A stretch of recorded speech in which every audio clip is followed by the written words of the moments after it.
गौरी कवि राना चिड़िया के घर मिठाई लेके जाती है। चिड़िया चिड़िया ये लो मिठाई खाओ। ये मिठाई किस खुशी में है गौरी बहन? चिड़िया बहन मैंने अंडा दिया है। फिर तो बहुत खुशी की बात है गौरी बहन। चिड़िया बहन मगर एक समस्या है। वो क्या गौरी बहन?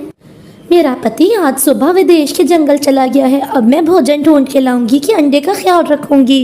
आपका पहला अंडा है, आप अपने अंडे का ख्याल रखना। रही बात भोजन की तो वो मैं ढूंढ के ले आया करूंगी, आखिर पड़ोसन हूँ आपकी। चिड़िया बहन तुम बहुत अच्छी हो। फिर गौरी कवि अपने घर लौट जाती है।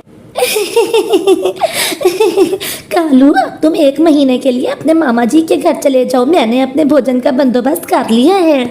अगर किसी को पता चल गया कि ये अंडा असली नहीं है बल्कि प्लास्टिक का है तो सब पक्षी मिलके तुम्हें बहुत मारेंगे।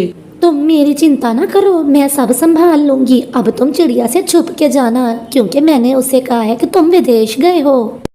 फिर कालू कौवा अपने मामा जी के घर चला जाता है। चिड़िया बहन अब बस भी करो, इतना सारा दाना तुम क्या करोगी?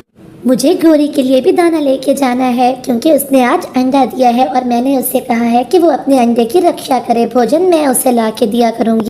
अगर ऐसी बात है तो मुझे भी गौरी की मदद करनी चाहिए। फिर चिड़िया गौरी के पास चली जाती है। ये लो गौरी भोजन खा लो, आज सूखा दाना ही मिला है। वो तो ठीक है चिड़िया, लेकिन आज मेरा मीठा मीठा फल खाने का दिल कर रहा था। गौरी बहन आज आप ये खा लें, कल मैं आपके लिए मीठा फल लेके आऊंगी। ठीक है चिड़िया, तुम बहुत अच्छी हो, तुम कितना ख्याल रखती हो मेरा। अरे ये क्या, इस पेड़ पे तो मीठा अमरूद लगा हुआ है, लेकिन मैंने तो पेट भर के भोजन खा लिया है। ऐसा करता हूँ ये अमरूद मैं गौरी कवि को दे आता हूँ, बेचारी अंडे पे बैठ बैठ के थक गई होगी। फिर मिठू तोता वो अमरूद उठा के गौरी कवि को देने चला जाता है। गौरी तुम सोई हुई हो, अपने अंडे पर बैठो वरना तुम्हारा अंडा खराब हो जाएगा।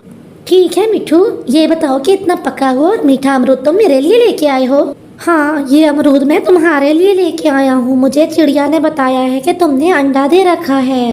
आप सब कितने अच्छे हो, मेरे अंडे की आप सबको कितनी चिंता है।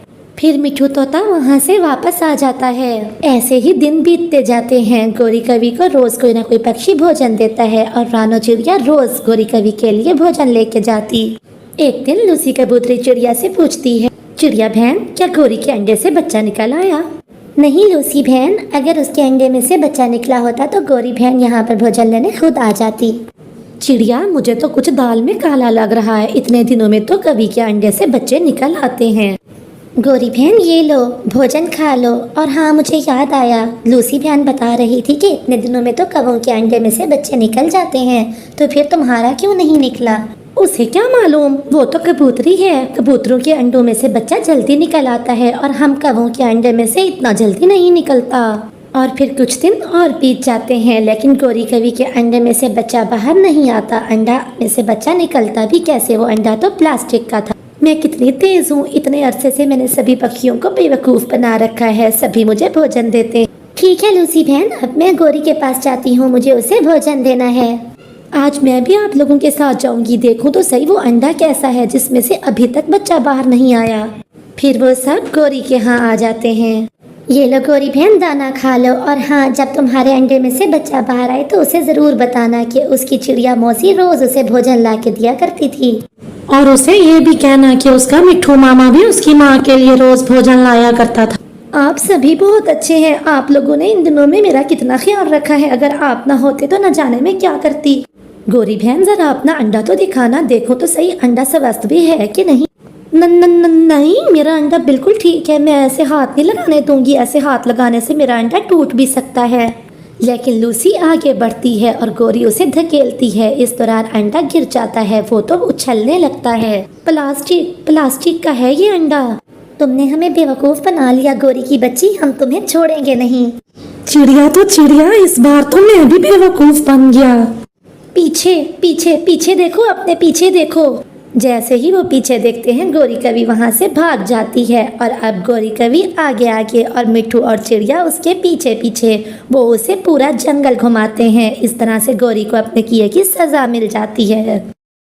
किसान की गाय बूढ़ी हो चुकी थी, वो बारिश में लंबे समय से भीग रही थी। भीगते भीगते उसकी हालत खराब होने लगी थी। उसकी नज़र किसान पे पड़ती है। किसान घर के दरवाजे पे खड़ा होता है। मालिक मालिक मुझे अंदर ले लो, मैं भीग रही हूँ, मेरी तबीयत ख़राब हो रही है, मुझे अपने घर में ले लो। किसान अपने दरवाजे से गाय की तरफ आने लगता है। किसान को आता देख के गाय खुश हो जाती है।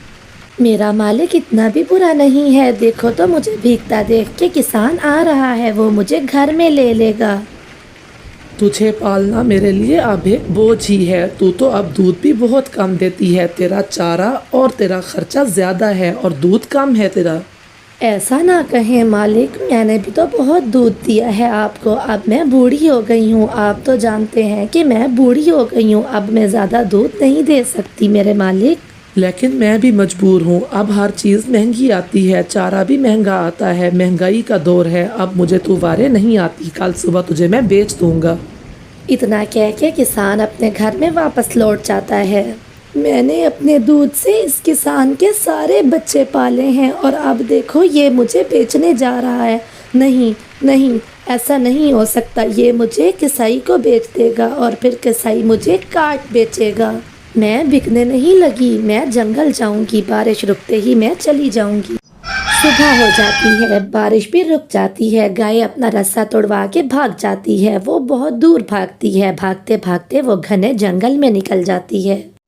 भागते भागते उसको एक बड़ा कांटा चुभ जाता है और गाय फिसल के गिर जाती है। वो कराहने लगती है और रोने लगती है। अब उसके पास अपनी मौत का इंतज़ार करने के सिवा और कोई रास्ता ना था। वहीं पास में ही रानो चिड़िया रहती थी। रानो चिड़िया अपनी बेटी गुड़िया के साथ वहाँ रहती थी। रात हो जाती है, जैसे तैसे तकलीफ में गाय रात गुजार लेती है। अगले दिन सुबह होती है।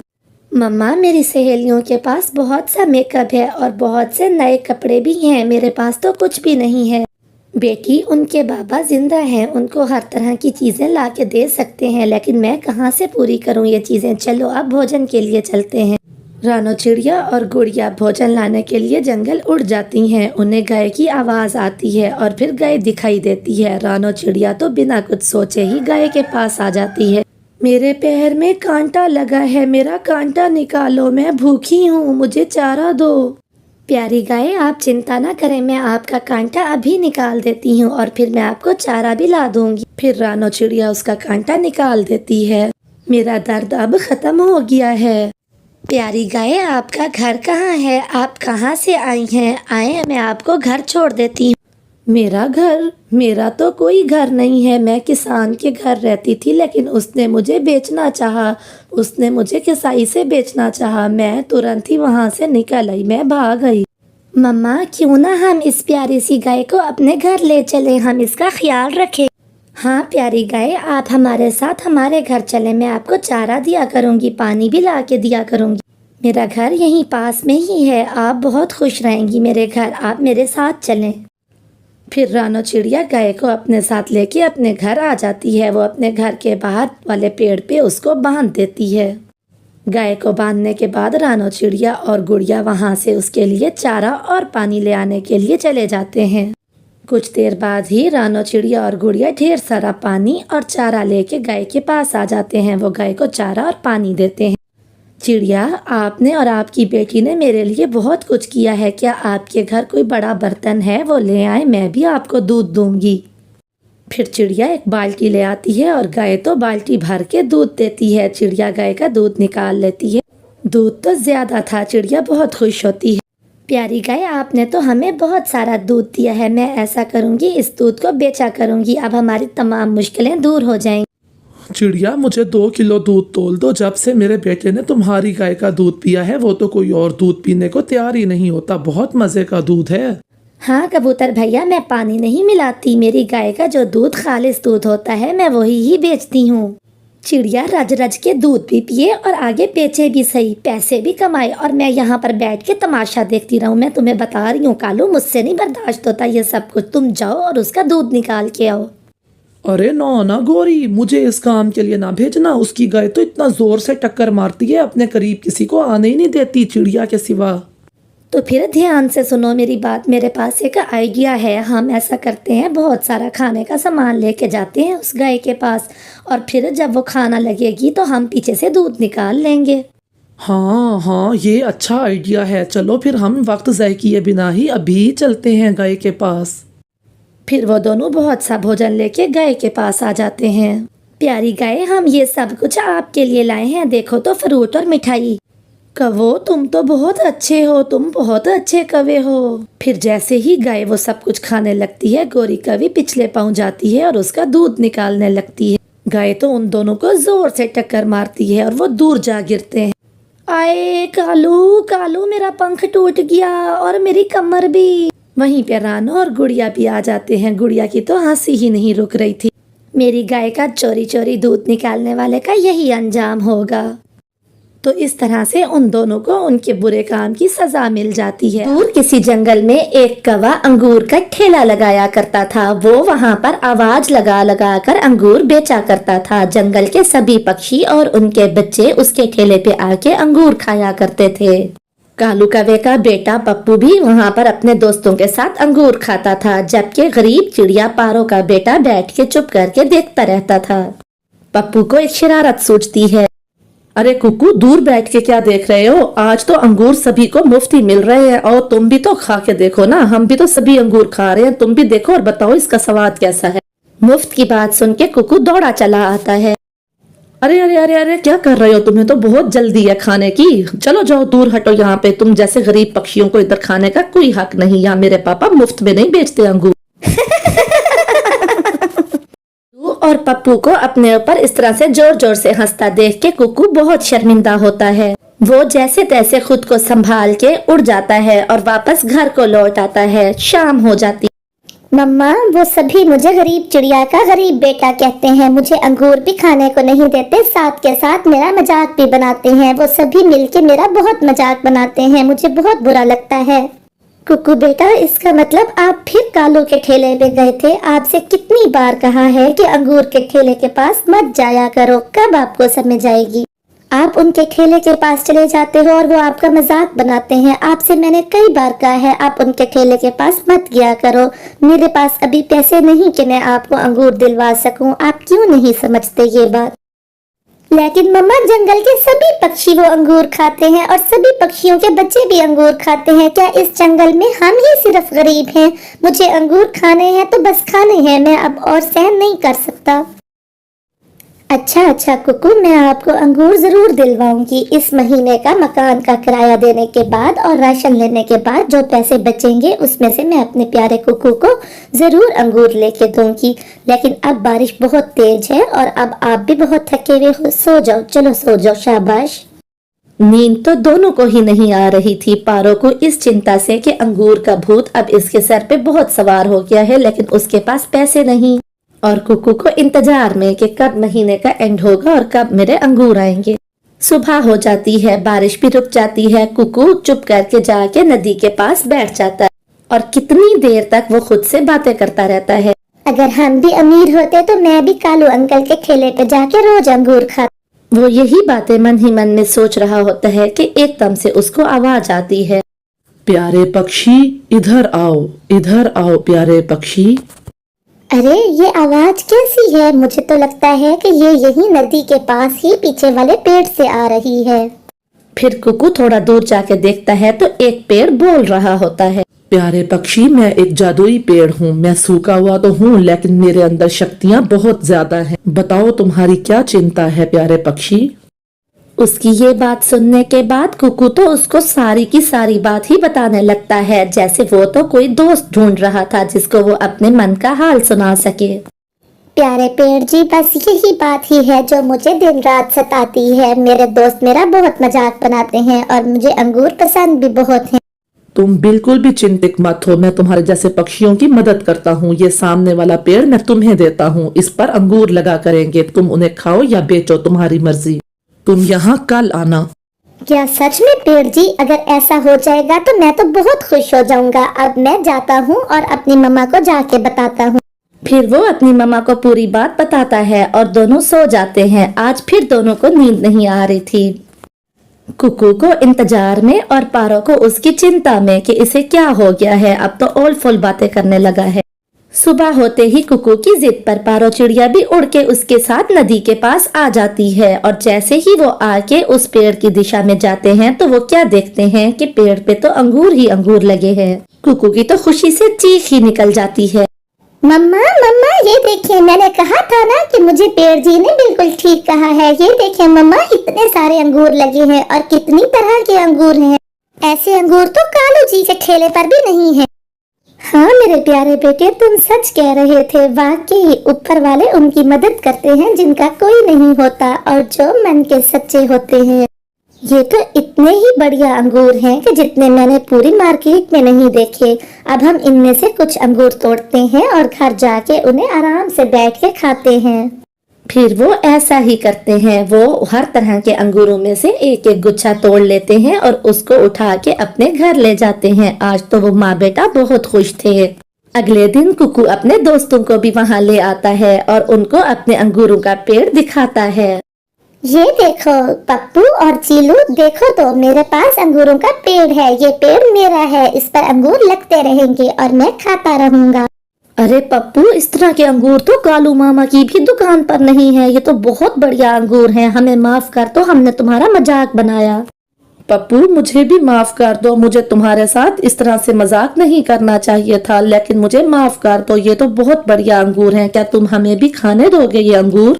कुकू अभी सोच में बैठा होता है कि पारो बोलती है, हाँ क्यों नहीं, हम तुम्हें भी ये अंगूर खिलाएंगे। ना सिर्फ तुम्हें बल्कि जंगल के सभी गरीब पक्षियों को हम मुफ्त में ही अंगूर दिया करेंगे। कभी भी बुराई का बदला बुराई में नहीं देना चाहिए। इस तरह से तो बुराई बढ़ती ही जाएगी। कुकू, आपने कोई किस्म का बदला नहीं लेना। इधर गोरी कहती है कालू से, कालू जी, वो चिड़िया तो जंगल के सभी जरूरतमंद पक्षियों को मुफ्त में ही अंगूर खिलाती है। सिर्फ इतना ही नहीं बल्कि बाकी के अंगूर जाके वो मार्केट में बेच के अच्छा मुनाफा कमा रही है। हमारी तो दुकान अब चल ही गई। अब हम क्या करेंगे कालू जी? हाँ गोरी, हमने भी तो उसके साथ बहुत बुरा किया। वो एक गरीब पक्षी थी और हम और हमारे बच्चे उसके बच्चे के साथ भी मजाक करते रहे, उसका भी मजाक उड़ाते रहे। जिसको ऊपर वाला रखता है उसे कोई नहीं चख सकता। कहते नहीं है, जिसे ऊपर वाला रखे उसे कौन चखे। तो इस तरह से चिड़िया खुशहाल हो जाती। सुंदरवन जंगल में यूं तो बहुत से पक्षी थे, लेकिन उस तोते की बात कुछ अलग थी। वो आधा लाल और आधे हरे रंग का तोता था। वो तोता इतना सुंदर था कि सारे ही पक्षी उससे दोस्ती करना चाहते थे। अरे तोते भाई, क्या तुम मुझसे दोस्ती करोगे? तुम बहुत सुंदर हो। मैंने आज से पहले इतना सुंदर तोता कभी नहीं देखा। अरे कबूतर भाई, आपका घर किधर है? मेरा घर तो बहुत दूर है यहाँ से। मुझे आपकी मदद की ज़रूरत है। मैं इस जंगल में नया आया हूँ और मैंने अभी अपना घर भी नहीं बनाया। क्या मैं आपके घर में कुछ दिन रह सकता हूँ? अरे हाँ हाँ तोते भाई, कौन सा ऐसा पक्षी होगा जो तुम जैसे खूबसूरत तोते से दोस्ती नहीं करना चाहेगा? इतनी मोटी मोटी आंखें और लाल लाल चोंच, लाल और हरे रंग का क्या कॉम्बिनेशन मिला है तुम्हें? आपका बहुत बहुत धन्यवाद। आप भी बहुत सुंदर हो। ऐसे कबूतर खुशी खुशी उस तोते को अपने घर ले आता है। वो तोते की खूब सेवा करता है, उसे तरह तरह के भोजन खाने को देता है। उसने तो उसे रहने के लिए अलग से कमरा दिया था। खूब सारी सेवा करने के बाद वो दोनों पति पत्नी अपने कमरे में आ जाते हैं। रात भी हो जाती है। वो दोनों बातें कर रहे थे। देखा पत्नी जी, कितना खूबसूरत दोस्त है मेरा। पूरे जंगल में इतना सुंदर तोता किसी ने कभी देखा होगा क्या? मेरे दोस्त की तो वाह वाह हो जाएगी। जी जी पति जी, मैंने तो अपनी पूरी जिंदगी में इतना सुंदर तोता देखा ही नहीं कभी। कर लो मेरी तारीफें कर लो, कुछ देर में पता चलेगा। कुछ देर में वो पति पत्नी सो जाते हैं और तोता तो बैठा सारी रात से जाग रहा था। वो तो चोरी का इंतजार कर रहा था। जैसे ही वो सोते हैं, तोता चुपके से उनके कमरे में आता है और साथ पड़ी हुई अलमारी खोलता है। अलमारी में तो उसे एक सोने का बहुत ही सुंदर हार दिखता है। वो चुपके से हार उठा लेता है और वहाँ से फरार हो जाता है। सुबह भी हो जाती है। अलमारी खुली देख के वो पति पत्नी समझ जाते हैं कि चोरी हो चुकी है। उनका रोना धोना तो पूरा जंगल सुन रहा था। मैंने उस पे एतबार किया, ये क्या हो गया? आपकी दोस्ती के चक्रों में मेरे दहेज का सबसे कीमती हार चला गया। मेरी माँ का दिया था।